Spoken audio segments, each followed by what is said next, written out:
The methods that we can consider are the clear fell, that's at habitat piles and brush scatter, fires. Some people frown on fires, but in some times fires can cause another bit of biodiversity. There are about 50 phenecoid fungi that enjoy the ashes and things like that. And there's a human side to it as well, and we've seen the slides previously where people socialise, and that central half is very, very close to all our ancestry, going way back to sort of Paleolithic times. The fire is very important, and a fire in a woodland is very good. Chipping, well, involves a lot of machinery, larger machinery than we're talking about today, but it is things to consider. The bench fell we'll come on to, and the ring barking, layering. We're not going to concentrate on coppicing because a lot of that's been covered already, but planting and hedge linkage has been talked again with Simone with the linkage with the woods and things. That's fairly obvious what's going on there, so we'll crack on. Well, the first thing to consider, does it need any sort of involvement? Human beings, by and large, need to manage, and Mother Nature is probably the better one to consult rather than us. But that's hardly anything there in terms of what we describe good dormouse habitat, but a good population in that wood. That's the more traditional one. It's the slide from the 1993 Big Nut Hunt series, all the connectivity in the shrub layer and goodness knows what. But the most important habitat improvement aid is careful research and management, or planning, shall we say. I've tried to find a mnemonic, but I've come with carp. Careful and research planning, but it seems to lack a bit of grunt. So we'll stick to what we've got. But the more you do before you start, the better things will happen when you actually sort of start into the wood. And while we're talking about this in this sort of vein, don't underestimate major projects. A lot of enthusiasm gets run away when you actually realise there's a lot more effort required than you actually thought there was. And enthusiasm can wail away, but we've been stimulated today by all the volunteering we've seen going on, and we're really, really grateful for all that effort from unpaid and very hard-working people. The clear fell's the one we started off with, and this is how you do it commercially in the old days with a chainsaw, just making in your sort of felling cuts, and then you're sort of carrying on round the back and all the rest of it. Use a brake bar if there's people about, health and safety and all this sort of thing. And make life easier for yourselves. There are little hand tools available. You don't see them so much today because it's so mechanised. But this pulpit makes lifting logs and things much, much easier, and all this bending down and straining your back. The pulpit is a very, very good little piece of tool for working larger pieces of timber, and you can sort of get away with it and lift it up and away you go.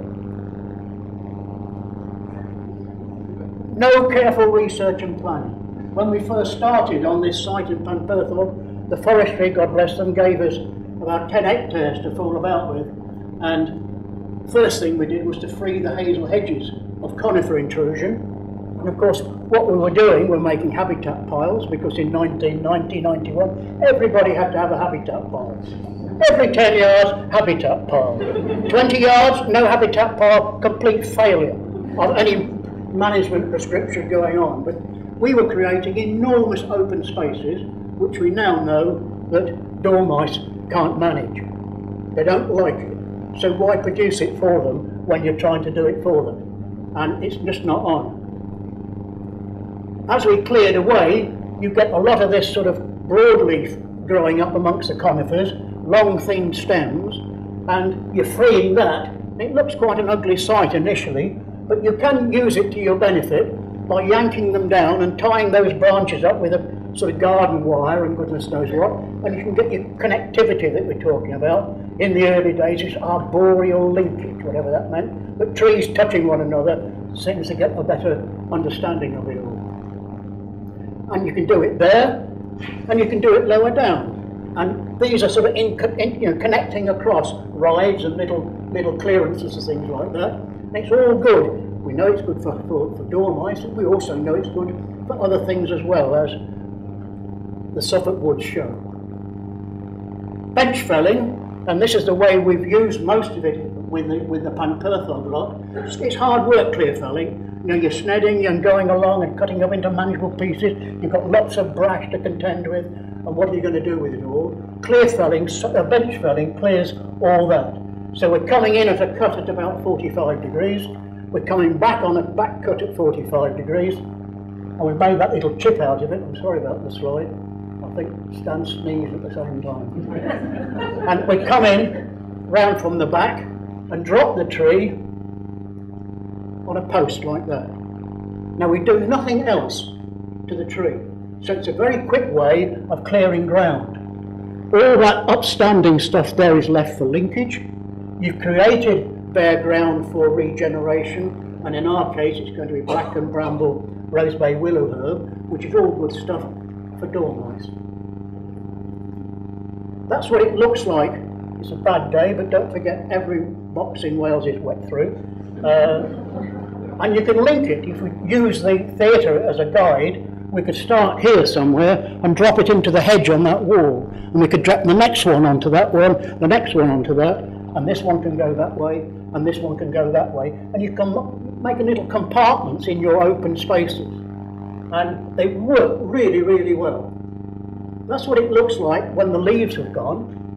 You've created a lot of open air, and you've got an enormous growth in the second year, and you're away. And all these little spots through here are good places to start replanting your sort of hazels or your mixed woodland or whatever you're going to put in. We've planted around about 15,000 trees from local sources in the last sort of 15 years or so. That's what it looks like with the bracken growing through it, and it is ideal habitat right from the word go. In 2 years and you've got this sort of habitat from thicket, Sitka, or in this case Norway spruce. Ring barking, we ring bark where dropping trees would make a mess of broadleaf, and the broadleaf are those that you wish to sort of retain. So we can cheek out the buttresses here and just go in about half a blade, half a bar blade, just wipe your way around, be careful with logic, and go round, make a nice little circle. You are at risk at times for something to get into it, and just chop your way around it, and that will take about a year to 18 months to come to fruition from your point of view. That's what it looks like a year later. Got all these scars coming round at the base of the tree. You've lost all your needles. And that's what it looks like before, and that's what it looks like afterwards. And you've not dropped anything. You can ring bark a tree inside 2 minutes with a 15-inch bar chainsaw and just wipe yourself around it. It's a very, very quick way of doing it. The old way of doing it with the axe and things, forget that. It does mean you need your chainsaw licenses and all your protection clothes for health and safety, but nothing to worry about. But tools are important. You know, we haven't got the power tools here, but we've got the mattock and we've got the planting spade, we've got the iron bar, we've got the mallet, you've got your pegs, bill hook, axe, knife, sort of scythe type of thing, and even your nippers there for cutting things. The long sticks, the nutting stick, and the nutting basket for collecting all the things you need. And that's basically what you need, and it's what you can find. Often in these old tool places you'll find these tools. Layering's another technique which we can use, where we've got a bush here and we can pull one stem here and bring it across here somewhere, so we can widen things out and create a little bit more habitat as time goes on. If you're cutting it, make sure you make a long cut with your bill hook down. A lot of people sort of chop it too short and bend it, then it cracks and then doesn't sort of go very well, but over it goes. Clean off the side branches, not the tip, and it goes into that trench. So you pull that across into the trench, you tickle it up with a mallet and a peg or two, and if you can, at the end of the trench needs to have a little back to it, so the end can stick up at right angles to the ground, like that. Fill it all in, and you're away. It's a very easy thing to do. And of course, we're not planting. It means there's going to be sort of fruit on that fairly quickly, rather than going all the way through the stage of growing it up from seed. Clean up the ends, because people might mark you out of 10 for your sort of capabilities. It doesn't want to be too rough and ready. It just puts a little bit of a gloss on it. Satisfactory. Move on to the next one. Well, all the trouble that they had in Bradfield, we don't have in Wales, because deer are not a problem at the moment. Roe deer, muntjac, fallow deer are in the area. Fallow deer much more controlled.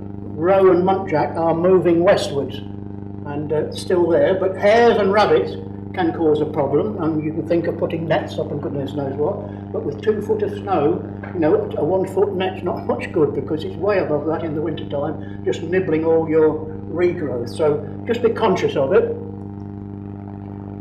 There's your nutting stick here, pulling the branch down to get at something here. There's a nut there somewhere. Yeah, it is up there, nowhere near it. But you can collect those. Day and a half, 13,000 nuts. 2 of us. So, but he wasn't a volunteer. No, he was very good. Forestry ranger, absolute clown of a bloke, but a wonderful worker. Once we've got them, they're all clowns, did you know that?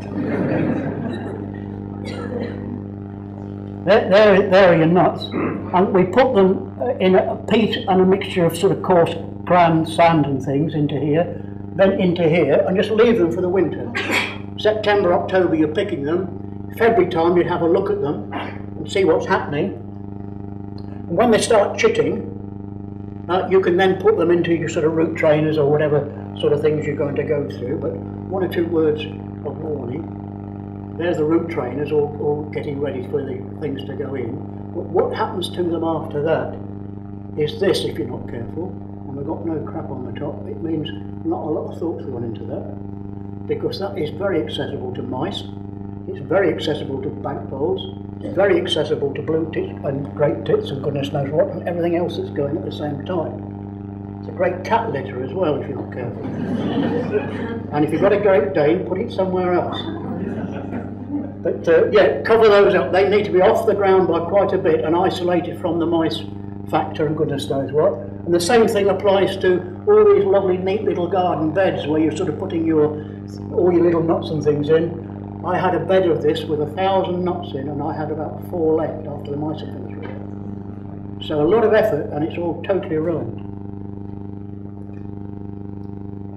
But planting out, in winter time, it's always best to do it in the winter time. You don't do it when it's a frost, of course, because you can get very cold hands. That's the sort of area that you're thinking of for planting, and that's what they start looking like when they're coming through. But don't just think you've planted them and that's it. Where we are, nature's quite vigorous, and if you're not careful, your rosebay, willow herb and your bracken, and you've got a nice little hazel growing in there. If you do nothing about that, that is dead in a year. There's no sunlight getting to it. The snow comes down, the whole lot flattens, and the hazel's gone completely. So it does need some TLC, and you need to sort of clear it with your scythe or your billock, or not your billock, but your sickle or something like that. I wouldn't use strimmers and things, they're quite noisy, and there's problems with health and safety and helmets and boots and leggings and people standing too close and 8 foolscap sides of paper, and it's not the best thing to be doing. But hand tools, yes, and it's a very nice activity, just clearing away, and make sure you do the job once. I was always told at home when I was little, you do one job and make 6, and you don't want to be doing it twice here. That looks all clean, and goodness knows what, but comes the winter time, all this lot's folding over it, and all that work you've done here is negated. So make sure that when you actually clear it, you clear it so things can't drop back onto it. And off it goes. Pole planting, Roger mentioned this, where they're bringing in sort of brash rides and things for the machinery to go on, so you're not compacting the ground. And it's not only in conifer where you can do it, in rough ground where it's hard work with a planting spade or a mattock, you can use an iron bar. To go a mattock and spade in here is really, really hard work, and you're not going to get very far. all you're going to get is blisters and lack of enthusiasm. And away you go. So that sort of land there, and we've been lucky here because this has been donated to going back to broadleaf for dormice. So, you know, we need to be thinking about this.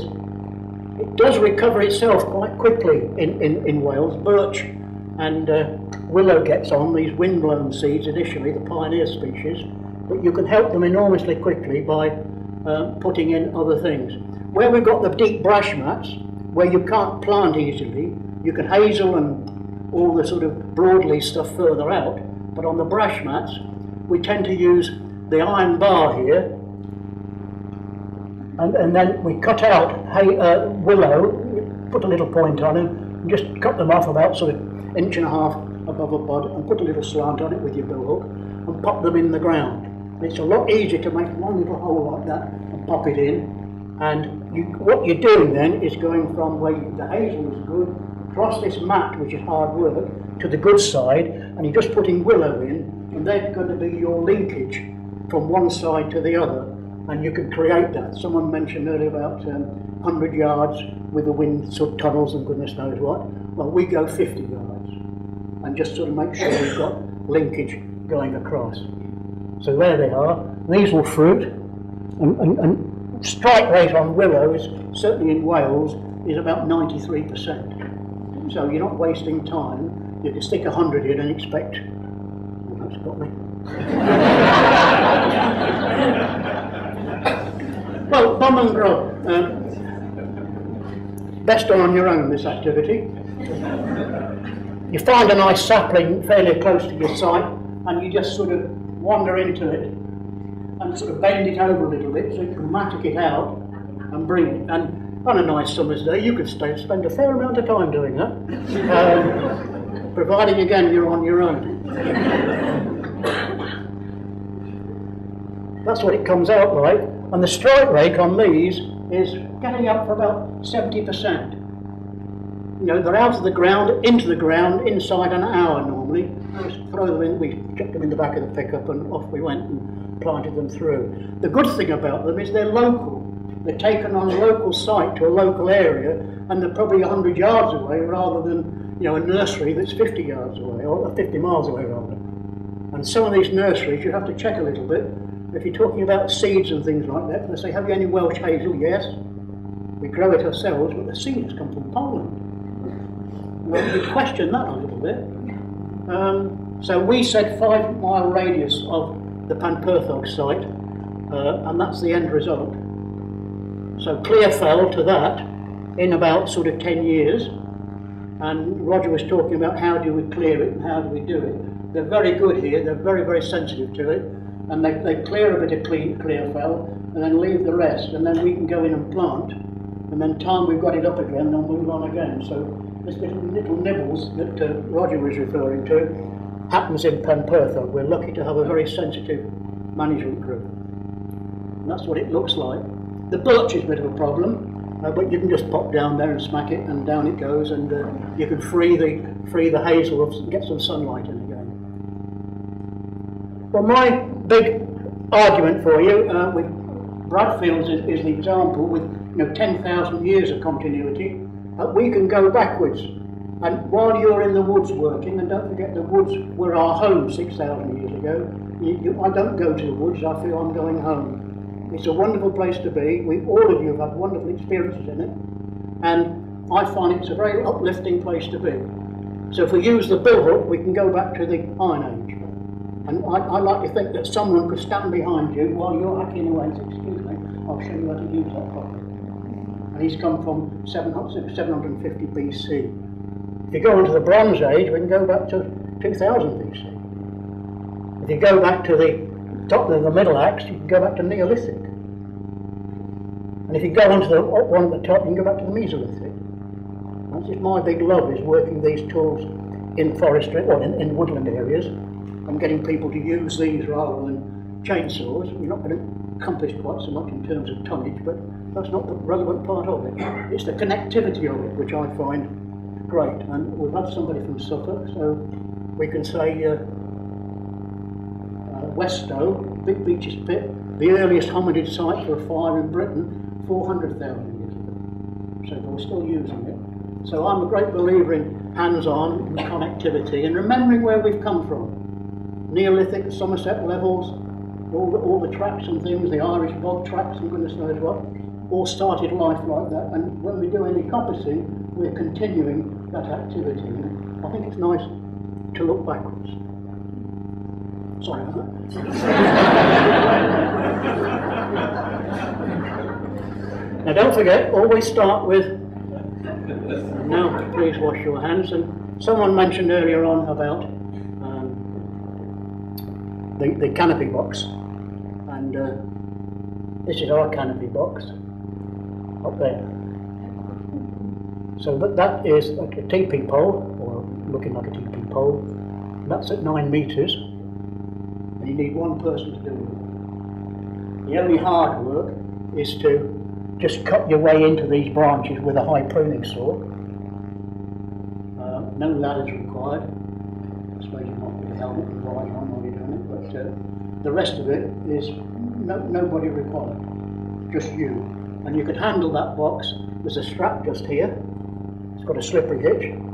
So we shook the box by pulling that blue string, pull the hitch, dump comes down slowly, take the box off the pole, into your bag, sort it out, pop him back into the box, put a cloth on it with a long piece of string, put him back up again, put the strap on, and you move on to the next one. So if you want to monitor dormice or any other animal, and not necessarily in broadleaf, in conifers, actually work in broadleaf is just as well, we'll call it a day there.